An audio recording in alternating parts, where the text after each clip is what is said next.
SpaceX Starship launched again. Flight 10 is gone. But did it work? How did the Cris Block 2 ship hold up? Will SpaceX be able to continue its development? We have the full breakdown for you with all the unexpected details. A Chinese rocket company proposes landing a rocket sideways. Artemis II preparations are making good progress, and there is much more to talk about. My name is Felix, welcome to What About It. Let's dive right in. Starship updates. Flight 10 is finally behind us, but it all started with an 11th hour decision. Ship 37 remained in Megabay 2 until the very last minute. Almost literally. On the 22nd, Ship 37 was lifted onto a ship transport stand. A few hours later, the payload bay door was opened and the Starlink tray was lifted, indicating that Starlink simulator loading would begin soon. And load they did. 8 Starlink dummy satellites, same as on Flight 9, but SpaceX has been playing with the number for some time. Flight 8 carried 4, Flight 7 carried 10. The reason for this fluctuation? Unknown. After all, with 22 dumb blinks carried up, there hasn't been a single deployment yet. It might have something to do with payload capacity tests. But these numbers are very likely nowhere near the max capacity, even for this early version of Starship. Shortly after, the tray was taken down, followed in the early morning with the payload bay door closing and the tray later rolling out of Megabay 2. Ship 37 did not receive any decals for this flight. No number, no cool graphic. That 11th hour decision I spoke of plays a part in this as well. While sitting outside of Megabay 2, crews went up and started to install decals until the Gulf weather hit and rain forced them to stop. Unfortunately, after the rain stopped, crews did not return to the decal location, so it stayed without any markings. Finally, rollout time arrived 1 hour before the original set time from the road closure, and Ship 37 began its journey early but was very late. On Flight 8 and 9, SpaceX rolled the ship out roughly 57 and 42 hours before the launch. This one was barely over a day away from ignition at this point. After arriving at the launch site, Ship 37 wasted no time and was lifted atop Booster 16 for the first and final time with 22 hours left until launch. Under a day to Flight 10, then came 2 consecutive scrubs. The first one on Sunday, August 24th was caused by ground equipment problems. Musk posted the reason on X. A ground-side liquid oxygen leak needed to be fixed. New launch attempt the next day. SpaceX fixed the problem in typical fashion. An oxygen line leading into the upper stage through the ship quick disconnect arm on the tower was replaced and SpaceX was ready to go for attempt number 2. The second attempt on August 25th worked out perfectly, except for one thing. An anvil cloud lingering inside the range, and it didn't want to disappear. Since a Starship can't be launched with possible lightning in the area, SpaceX turned this attempt into a wet dress rehearsal. After a hold to wait if the anvil cloud would move away, SpaceX continued the countdown after the T-40-second mark. They simulated everything up to the 10-second mark and then called it for the day. Good preparation work. Onward to attempt number 3. Before we continue, here is something you can do to help ensure that we can keep reporting these things. Hit the subscribe button to stay informed, like this video if it brought you value, and become a wise supporter for extra content. Secure your access to up to 7 picture galleries per week, satellite, helicopter and ground photos and 3D animations. Chat with me and gain more insights on the topic you love. Just hours before launch, the road closed at the normal testing roadblock. Several hours later, the tank farm started to spool up. Around the hour-and-a-half mark, the OLM and tower vents started indicating that cryogenic liquids were flowing through the lines. SpaceX performs this pre-chilling to make the fueling process less stressful for cryogenic fuel lines, valves, and anything else outside the ship that comes in contact with cryogenic temperatures. Gradually lowering the temperature prevents thermal shock. At T-53 minutes, ship liquid methane load began, which was roughly 1 minute and 30 seconds earlier than on Flight 9.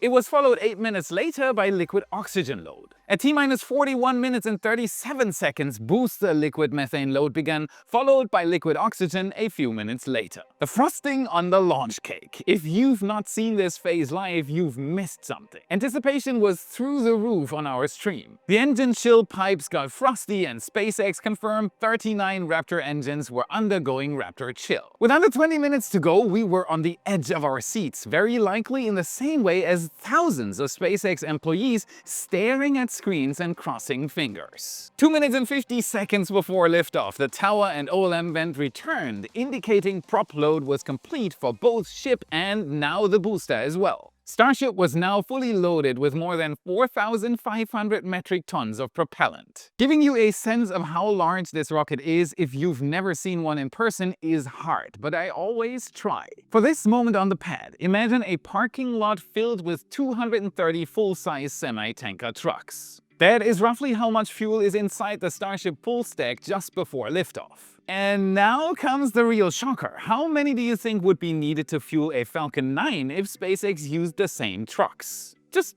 think about it for a second. Have a number? Okay, here it comes. 13. That is it. I bet your estimate was higher. Talking about the stack size doesn't get the volume across. Starships are gigantic. Alright, back to the pad. At T-minus 30 seconds, the flight director confirmed SpaceX was go for launch. And we were too. Booster 16 and Ship 37 successfully lifted off from Pad 1 at Starbase at 6:29 p.m. and 45 seconds local time under the thrust of 33 healthy Raptor engines. Riding on a column of fire, Booster 16 and Ship 37 continued through the ascent. At T+1 minute and 34 seconds, one engine shut down and did not reignite for the rest of the booster's trip. This was not a problem though, as Super Heavy boosters have 33 engines, which comes with massive redundancy. The booster continued its ascent running 32 engines, bringing the flight to the point of hot staging without a problem. 29 engines shut down and the 6 ship engines ignited, flipping the booster in a controlled direction while relighting 12 of the 13 planned engines for boost back. As another nice comparison, up to this point on this one flight, SpaceX ignited and shut down and reignited more engines than other launch providers do in an entire year. Mind blown yet? After a clean descent and hot stage jettison, Booster 16 ignited 12 engines one more time, shut down 10 and left one middle ring engine ignited as planned. This was a test, only 2 center engines were ignited and the booster had to fix the problem on the fly by lighting one additional middle ring engine. The booster landing burn came to an end and Booster 16 met its demise in the Gulf. Thank you for your participation. Booster 16 might be fished out of the water later again, as SpaceX did with a few boosters before Flight 10. We'll keep you informed if it had any complaints. Now back to the upper stage. Ship 37 continued through a 6-engine ascent burn, and at T+8 minutes and 51 seconds,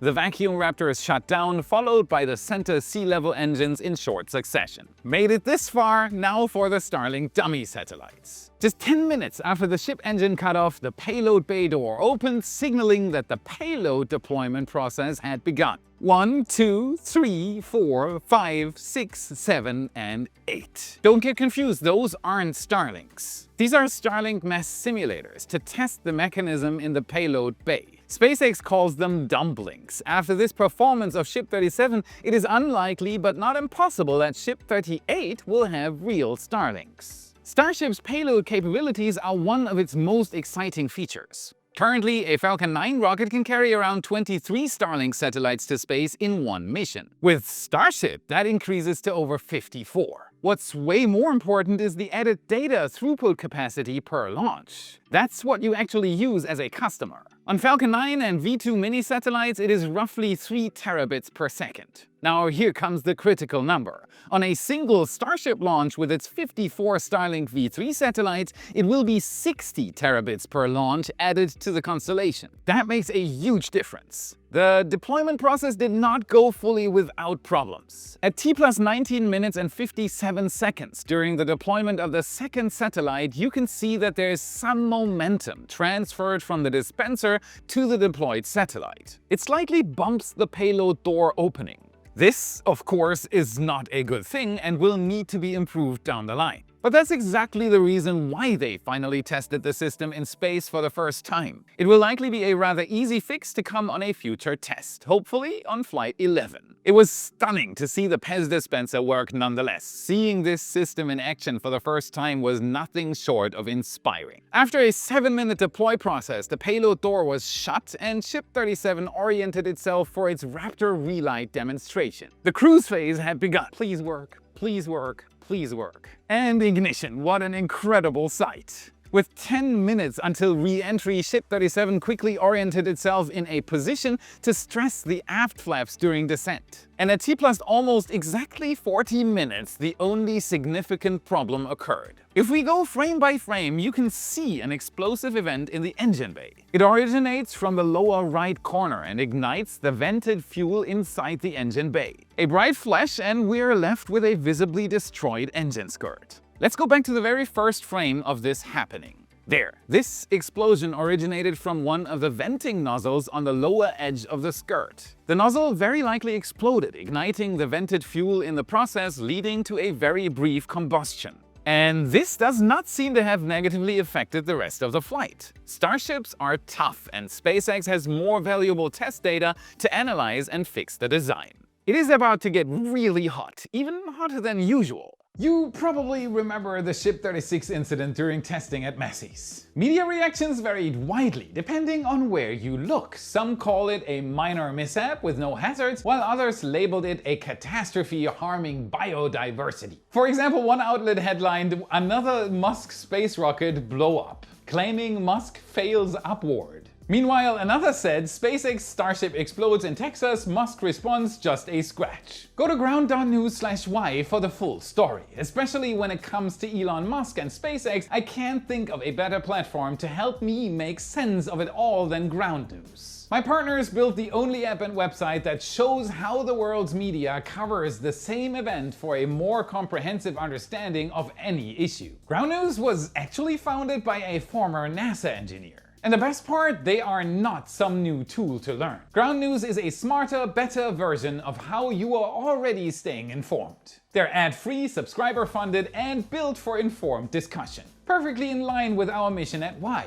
If you're reading about SpaceX somewhere else, its browser extension even flags bias and links you to science-focused sources. You can also follow breaking news on SpaceX and technologies through custom interest pages. I've arranged 40% off their unlimited Vantage plan, just $5 a month at ground.news/y or by scanning this QR code. You can become a part of our mission to help the world understand where space, science, and society are heading today. This flight test included several experiments focused on enabling Starship's upper stage to return to the launch site. A significant number of tiles were removed from Starship to stress test vulnerable areas across the vehicle during re-entry. Multiple metallic tile options, including one with active cooling, would test alternative materials for protecting Starship during re-entry. On the sides of the vehicle, functional catch fittings were installed to test the fitting's thermal and structural performance. Additionally, a section of the tile line received a smoothed and tapered edge to address hotspots observed during re-entry on Starship's 6th test flight. Starship's re-entry profile for Flight 10 was designed to intentionally stress the structural limits of the upper stage's rear flaps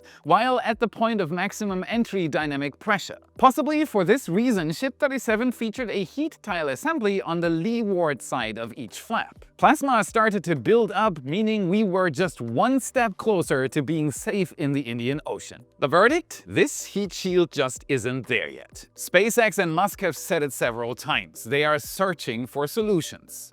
The aft flaps, even though holding up better than on previous flights, did take heavy structural damage. You can see entire chunks fly off during re-entry. The redesigned forward flaps, though, seem to do much better. Hardly any damage is visible. You tell me, I think this looks great. Within 1 minute of each other, Ship 37 was transonic followed by subsonic speed. And hit the brakes! And splashdown. After 1 hour, 6 minutes and 30 seconds and 5 different ships, Ship 37 had made it back to Earth in one piece again. Let's freeze frame again at 1 hour, 6 minutes and 26 seconds one last time. This is the moment we were able to see the heat shield before the ship splashed down and ultimately exploded. One thing to point out is the discoloration visible on the tiles. White at the top and bright orange in a cone shape coming from the end of the nose cone. Those discolorings are likely caused by the plasma flow touching the shield in these locations. You can basically see the wake of the plasma as it battered the shield during re-entry. This was the most incredible Starship flight yet. All goals were met, which was very important for what's to come. This opens the path to orbits and real payload deployments. It opens the road for ship catches down the line. The goal of full reusability just got a lot closer. Congratulations to the entire SpaceX team, you rock so incredibly much. With Flight 10 now out of the way, how long until we can expect Flight 11? Let's take a look together. We believe that Flight 11 could be within 4 weeks. Yeah, that fast. This would of course require nothing to go wrong, but it is in the realm of possibilities. While both flight vehicles still need to be tested, they can make this time. Let's look at it step by step. What's most important now is to get the aging and outdated Pad 1 back to launch readiness. With a launch now out of the way and no card booster on the pad, the refurbishment work can immediately begin. With a booster static fire only taking a few total days, they can then begin to shift the launch mount into a ship static fire configuration. Yep, they'll do that again. Based on Flight 10 testing, we estimate that modding will take approximately 1 week, followed by a static fire shortly after, and then another week for demodding. With all of this so far, we are currently looking at 3-ish weeks until Ship 38 and Booster 17 could be ready for flight. Given that both vehicles need to undergo pre-flight checkouts, that adds an additional week, getting us to the 4-week estimate. That would be nice. Do you want to see mind-boggling stuff from the air with your own eyes? Go to redlineheli.com/Felix. $25 off for anyone using the link. The Redline helicopter team is waiting for you. They'll show you the same Starbase views our photographer gets on his Starbase flights. Unforgettable stuff. A crucial Artemis II component reached Kennedy Space Center in Florida last week after a 1,100-kilometer truck journey. This is the final piece of hardware still missing. The Orion stage adapter, manufactured and tested at Marshall, serves as the connection between the SLS rocket's propulsion system and the Orion crew vehicle. This 1.5 meter tall, 5.5 meter wide aluminum ring contains a protective barrier shielding the spacecraft from dangerous gases like hydrogen during liftoff. The adapter will carry 4 shoebox-sized CubeSats from international partners that will deploy for scientific research while Orion travels to the moon. After CubeSat installation at Kennedy's processing facility, the adapter will move to the vehicle assembly building for integration with the complete rocket stack. Artemis II will carry 4 astronauts, Americans Reed Wiseman, Victor Glover, and Christina Koch, plus Canadian Jeremy Hansen on humanity's first crewed lunar voyage in over 50 years. Waiting for this launch is tough, but when exactly will it be? After the mission had been delayed multiple times, it is now planned to launch no earlier than April 2026. Some sources are hinting at an accelerated timeline with a launch as early as February. While NASA prepares for the Artemis II launch, its neighbor at the Cape, the Space Force, is about to get its facilities improved. The US Space Force is now getting support from Amentum, a private company that won the $4 billion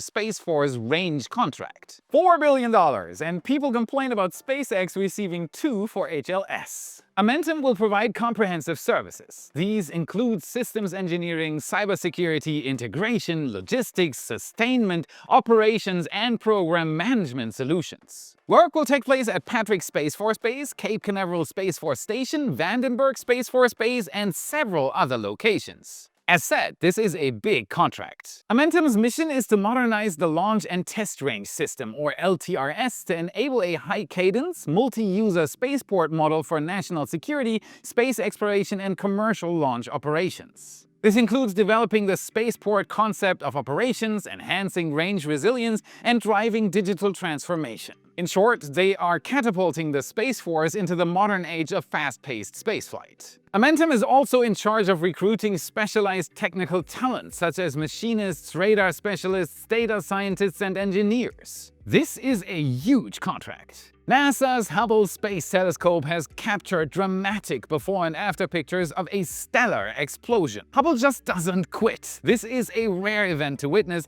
a big, beautiful bada boom. The images provide astronomers with a powerful demonstration of how bright supernovae can become and how they fade over time. These images were taken 1 year apart, and they showcase the incredible luminosity of such cosmic events. A side-by-side comparison reveals the stark contrast between the galaxy's appearance before and during the explosion.